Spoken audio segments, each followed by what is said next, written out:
नकली धर्म गुरुओं की वजह से हमारे समाज का हो रहा है पतन। अज्ञानी धर्म गुरु हमें हजारों सालों से बना रहे हैं मूर्ख। देखिए ज्ञान का आक्रमण अज्ञान पर। ये हैं देवकीनंदन ठाकुर जी, अपने आप को अंतर्राष्ट्रीय संत कहते हैं और आजकल ये अमेरिका की जनता को बेवकूफ बनाने गए हैं। अब सबसे पहले हम आपको इनका ही ज्ञान सुनाते हैं कि श्राद्ध के बारे में क्या कहते हैं। इनका ज्ञान सुनकर आप हंस हंस कर लोटपोट हो जाओगे। जब आप इस कौवे को कुछ भोजन कराते हो तो ये सीधा भोजन आपके पितरों को लगता है। ये सारा भोजन आपके पितरों को लगता है। अधिकांश आपने सुना होगा कि हमारे पितर हमसे रूठ गए, हमारे पितरों की वजह से हमारा काम नहीं चल रहा है। ये जो पितृ दोष है हमारे जीवन में कितना महत्वपूर्ण है। आप एक पक्षी को जानते होंगे, जिस पक्षी का नाम है कौवा। कहते हैं कोयल बोलती है तो मीठी लगती है और कौवा बोलता है तो अजीब लगता है।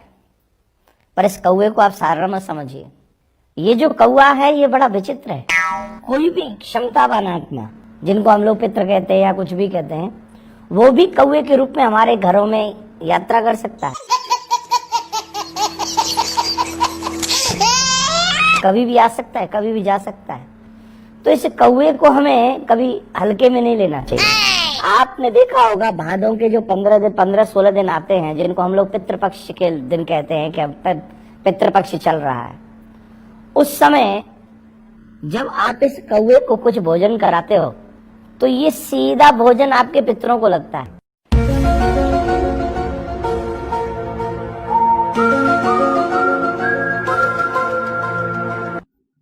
ये सारा भोजन आपके पितरों को लगता है। अभी तो नहीं समझना चाहिए। काग को भोजन कराने पर काल सर्प रोग जो दोष है वो भी समाप्त हो जाता है। और ये काग भगवान का दूत ही समझ लीजिए, हमारे पितरों के लिए एक बहुत बड़ी पहचान समझ लीजिए। इसलिए इस काग से डरने की बात नहीं है। इस काग को आप भोजन कराइए, इस काग का जितना भी हो सके ध्यान रखिए। पितृपक्ष जो दोष है, जो पितृ दोष है, वो भी समाप्त होगा। तो आपने देखा किस तरह से ये हमारी भोली जनता को बेवकूफ बनाते आ रहे हैं। अब जानिए श्राद्ध की क्या है वास्तविक सच्चाई संत रामपाल जी महाराज जी के द्वारा। आज आपको थोड़ा सा विवरण देंगे कि ये श्राद्ध क्यों निकाले जा रहे हैं।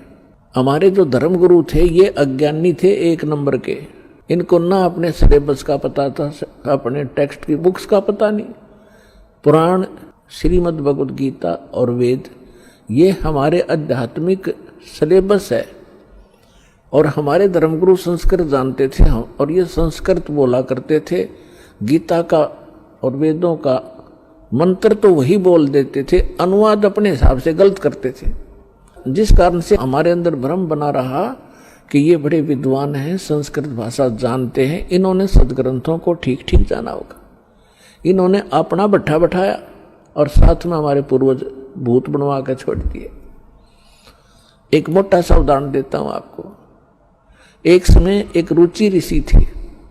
उस ब्राह्मण ने वेदों को समझा और उसके आधार से अपना जीवन प्रारंभ किया भक्ति मार्ग का।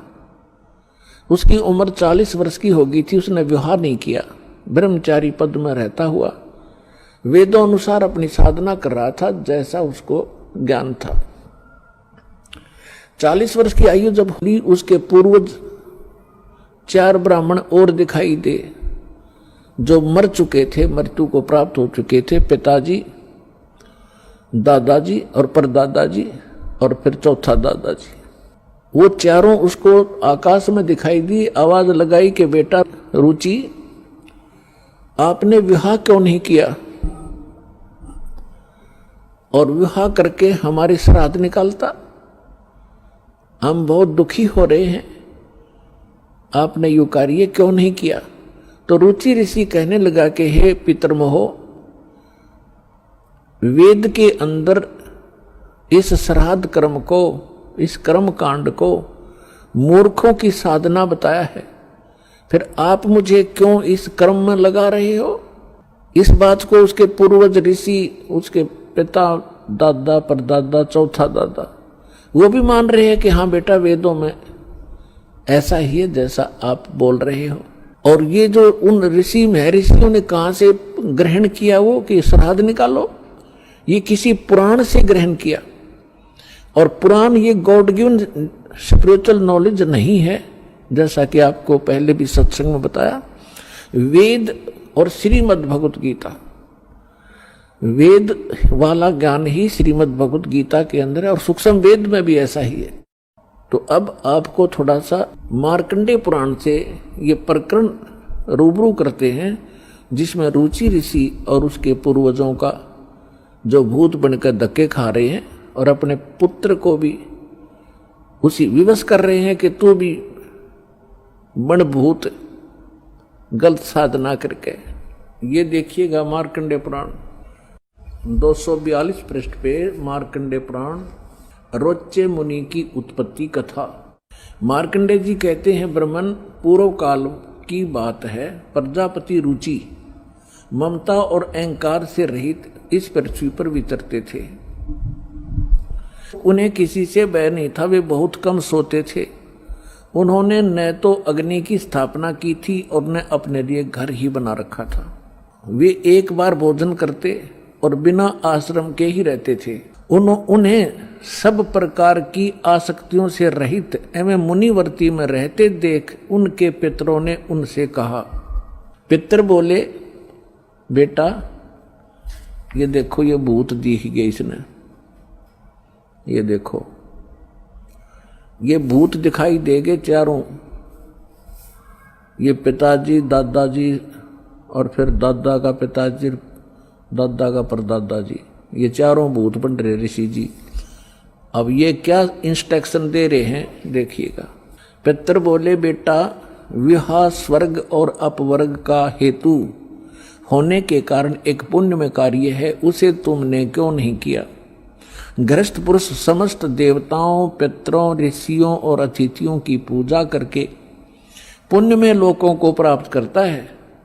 वह स्वाहा के उच्चारण से देवताओं को, श्रद्धा के शब्द से पितरों को तथा अन्नदान बलि वैश्वदेव आदि से भूत आदि प्राणियों एवं अतिथियों को उनका भाग समर्पित करता है। बेटा हम ऐसा मानते हैं कि गृहस्थ आश्रम को स्वीकार न करने पर तुम्हें इस जीवन में क्लेश पर क्लेश उठाना पड़ेगा और मृत्यु के बाद और दूसरे जन्म में भी क्लेश ही भोगने पड़ेंगे। अब रुचि ऋषि कहता, पितृगण परिग्रह मात्र ही अत्यंत दुख एवं पाप का कारण होता है। अब हम ज्यादा ना पढ़कर आपको अपने काम की बात पढ़ावांगे। पितर बोले, बेटा जितेंद्रिय होकर आत्मा का प्रक्षालन करना उचित ही है। तुम जिस पर चल रहे हो वह मोक्ष मार्ग है। रुचि ने पूछा, पितामहो वेद में कर्म मार्ग को ये कह रहे हैं कि जो तू लग रहा है ना यू तो है मोक्ष मार्ग। अब के पूर्वज कह रहे हैं कि जो तू लग रहा है वो मोक्ष मार्ग है और हम बताओ वो नरक मार्ग में आ जा, तू मोक्ष मार्ग न छोड़ दे। ये देवता कह रहे कि पितर देखो। पितर बोले, बेटा जितेंद्रिय होकर आत्मा का प्रक्षालन करना उचित है, किंतु तुम जिस पर चल रहे हो तो मोक्ष मार्ग है। अब रुचि ने पूछा, पितामहो वेद में कर्म मार्ग को अविद्या कहा गया है।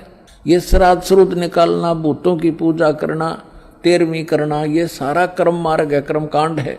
वेद में कर्म मार्ग को अविद्या मूर्खों का मार्ग कहा गया है, फिर क्यों आप लोग मुझे उस मार्ग पर लगाते हैं।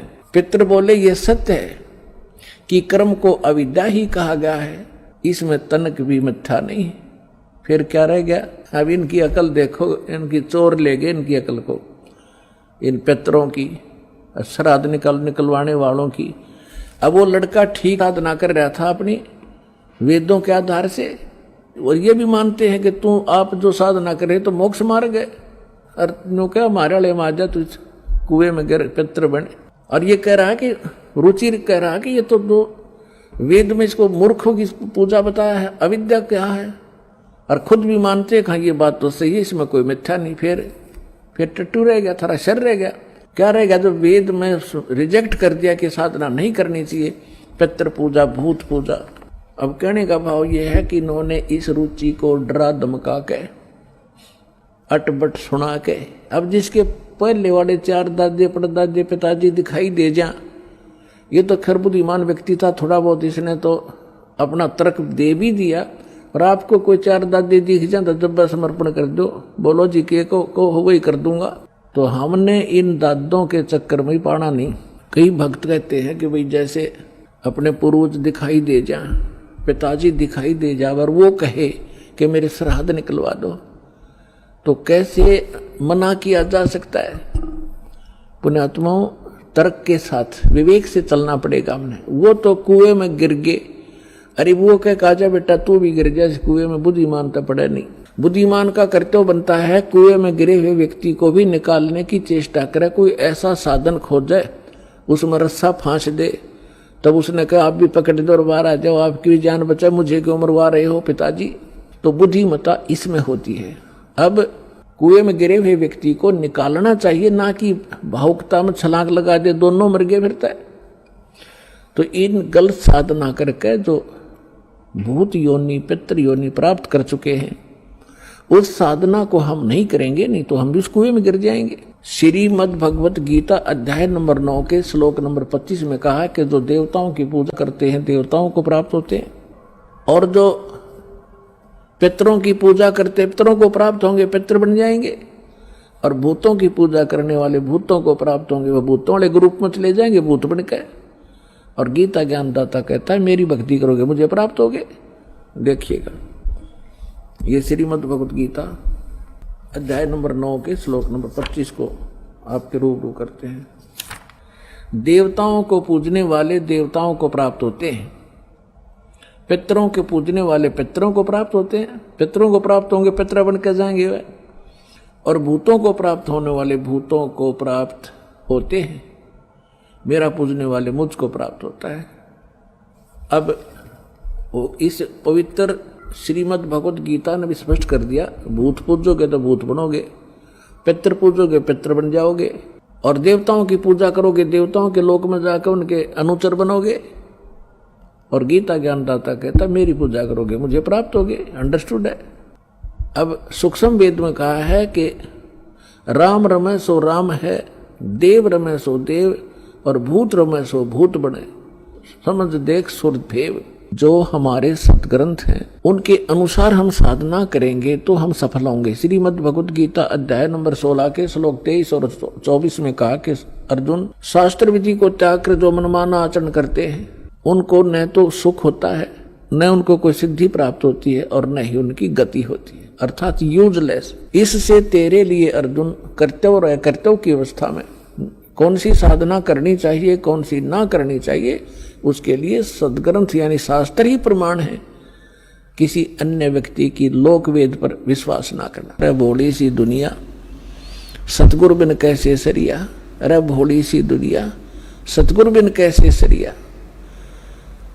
अपने लला के बाल उतरवावे देख के चीना लग जइया, अरे एक बकरी का बच्चा लेके उसका गला कटैया, रे भोली सी दुनिया सतगुरु बिन कैसे सरिया। फिर काचा पाका भोजन बना के और माता धोकने गईया, और उस माता ऊपर कुत्ता मुत्ता ओ क्यों ना मर गईया, रे भोली सी दुनिया सतगुरु बिन कैसे सरिया। जीवित बाप गे लट्ठम लट्ठा, जीवित बाप गे लट्ठम लट्ठा, और मुए गंग पुचैया, जब आवे आसुज का महीना फिर कौआ बाप बनैया, रे भोली सी दुनिया सतगुरु बिन कैसे सरिया।